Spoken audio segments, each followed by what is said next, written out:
నిజామాబాద్ జిల్లా బోధన్ పట్టణంలోని బసవతారక్ నగర్లో గల ఆలయ వ్యవస్థాపకులు పసుపులోటి గోపికిషన్ ఆధ్వర్యంలో శ్రీ కోటమైసమ్మ సహిత శ్రీ లక్ష్మీ నరసింహస్వామి 12వ వార్షికోత్సవంను అంగరంగ వైభవంగా నిర్వహించడం జరిగింది. ఈ కార్యక్రమానికి శ్రీ శ్రీ బాలయోగి పిట్ల మహారాజ్ హాజరయ్యారు. వేద పురోహితులతో ఉదయం నుంచి స్వామివారికి అర్చన, అభిషేకము, మంగళహారతులు, హోమము, పూర్ణాహుతి నిర్వహించారు. అనంతరం అన్నదాన కార్యక్రమం నిర్వహించడం జరిగింది.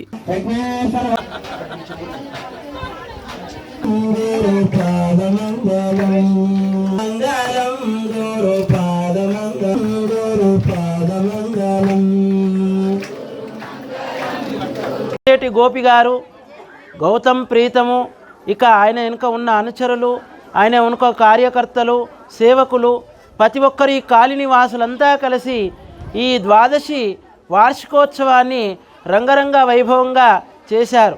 అదేవిధంగా ఈ యొక్క నారసింహస్వామి వారిని నమ్మిన వారికి నరకము లేదు, భయము లేదు, రోగము లేదు, వారికి గ్రాపీడ కూడా ఉండదు.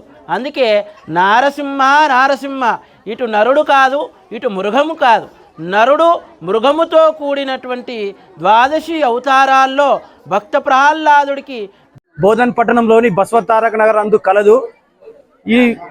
ఇక్కడ ఈ దేవాలయంలో ప్రతి సంవత్సరము శుద్ధ పాల్గొన్న పంచమి నాడు పెద్ద ఎత్తున స్వామివారి బ్రహ్మోత్సవాలు జరుగుతూ ఉంటాయి. అలాగే ఈ సంవత్సరం కూడా 12వ వార్షిక పుష్కర కాలం పూర్తయిన సందర్భంగా 12వ వార్షిక బ్రహ్మోత్సవాలు నిర్వహిస్తూ యజ్ఞ యాగాదులు మరియు పంచామృత ఫలాభిషేకం మరియు అన్నదాన కార్యక్రమము నిర్వహించడం జరుగుతూ ఉంది.